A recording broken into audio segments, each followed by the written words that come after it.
The Dutty Artz label, founded by DJ Rupture and Matt Shadetek, is indisputably ground zero for New York's exploding global bass scene. Here we speak with Shadetek and longtime collaborator Jahdan Blakkamoore about the rising tide of dancehall, daggering, Latin, and tropical, and what it takes to push music into the future. This episode is brought to you by Accelerator's Labels We Love compilation, the first in a series of compilations celebrating Accelerator's favorite record labels, including music from Flamin' Hots, Sound Pellegrino, Oscut Tun, Grave Face, and Type, as well as tracks from Jahdan Blakkamoore and Chief Bohema of Dutty Artz, available exclusively through iTunes.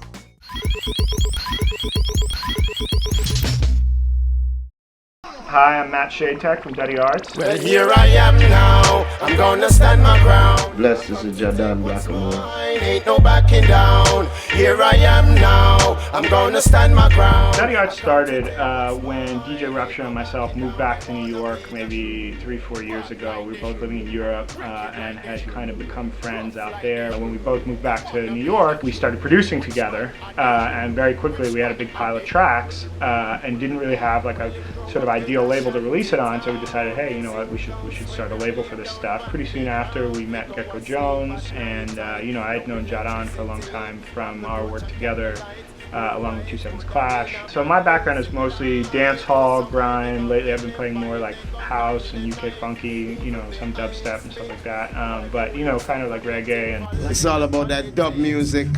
The roots happen to be reggae music, but right now it's taking a whole different form, and it has transformed itself and transcended itself into the future matrix realm. You don't know it. But the Latin thing kind of came in through, you know, Rupture was really into cumbia.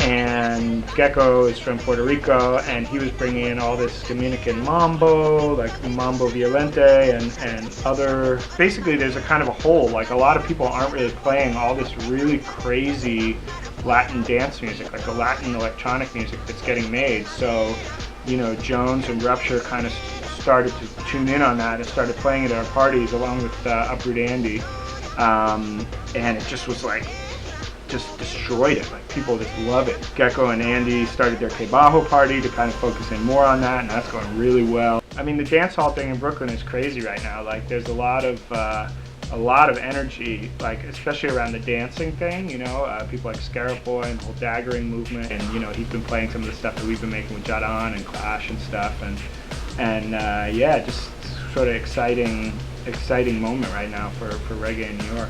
When I first came to New York, we just had local sound systems, you know, and that like was the big thing. You know, I was collecting dancehall cassettes, you know what I mean, from sounds from Jamaica and from the UK. So you know, at that time it was, you wouldn't just turn on the radio and hear reggae music playing, you know, randomly on any station, you know. So yeah, man, a lot has changed. The music is definitely progressing. I'm glad to see that. Ra 2/7 Clash on a man called Jahdan. Yeah, Jahdan Blakkamoore. Shadetek production. Coming out of Brooklyn. BK. The dance hall scene, it's crazy how much change is going at any month to month. The whole beat pattern will change, tempos. None of the stuff that's like normally a style of music is defined by like a beat, you know, like, you know, rock music has its beat, hip hop has its beat. Dancehall's been going for 20 years with like 30 different beat patterns, changing all the time, and tempos, now they're like up at 150 BPM. That's something that's crazy about dancehall, is like if you listen to like 80s dancehall, you know, which exists, you know, 30 years ago, you know, like, and you listen to contemporary dancehall, you would not, if you didn't know, you wouldn't call it the same music, you know, and a lot of people kind of, there's like an internal discussion about like, is it still dancehall, this new stuff that people are making? A lot of it is defined by the culture. It's not about the formal aspects of the music. It's not defined by the beat. It's defined by the culture. So sound system culture and people going to dances. Like Clash said an interesting thing where he's like, yeah, my beats, they're not dance hall until I spit on them. So it's like the beat is not it. You know what I mean? It's like once you go over it with the vocal, then yeah, then it's dance hall, you know? And that's cool too, because as an artist or a producer, freedom. Push the music forward. you know what I mean? Keep pushing the music forward. That's why I like working with these brethren, you know? An important part of Dutty Artz is the website, the blog. A point of entry for writers to talk about us is talking about the kind of writing related stuff that we do, or talking about music or whatever. But fundamentally, if you know us, if you come to one of our parties, it's a crazy party. And for me, it's about preserving that tension, you know, and skating on that edge of like, okay, playing new crazy music that people haven't heard, but at the same time, you know, keeping people dancing and keeping a party going. It's not about kind of, oh yeah, running off in this kind of cerebral zone and leaving everybody behind. You know what I mean? It's about pulling people along with you, and it's a communal thing. For me, like, one of my favorite anecdotes about that is, like, you know, everybody's like, oh yeah, Kool Herc created hip hop in the Bronx, but what a lot of people don't talk about is the fact that he was a reggae sound man. You know, like, he was Jamaican, and he tried to come to the Bronx and set up his reggae sound, and nobody liked it. You know, nobody wanted to listen to reggae in the Bronx in the 70s. So he adapted. You know, he was like, okay, I'm gonna start playing soul and disco and, you know, and the stuff that became the genes of hip hop, you know.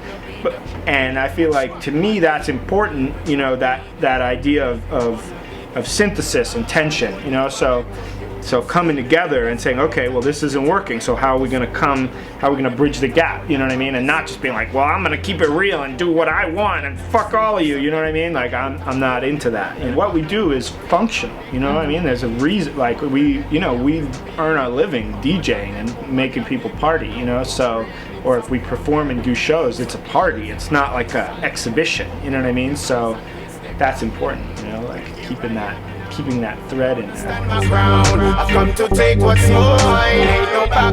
A big influence on me wanting to do music was King Tubby's dub music. I never was like a musician in terms of like playing an instrument. You know, I got tuned into Tubby, and Tubby is the studio as an instrument, you know, sort of like a technological angle, you know. So that was kind of, I was like, oh, you can make music with equipment and a computer, and you know, so that was like, oh yeah, I could do that. That album for me was Rastaman Vibration, Bob Marley and the Wailers. Rastaman Vibration, yeah. Positive. That song in particular, but the whole album. My father always used to play that album around the house. Is what got me really like saying to myself, yeah, I'm gonna start writing my own lyrics. I gotta big up these artists. I gotta do this. Papa San, Early B the Doctor, Charlie Chaplin, Brigadier Jerry, and Tonto Irie. I have to big up those 5 artists.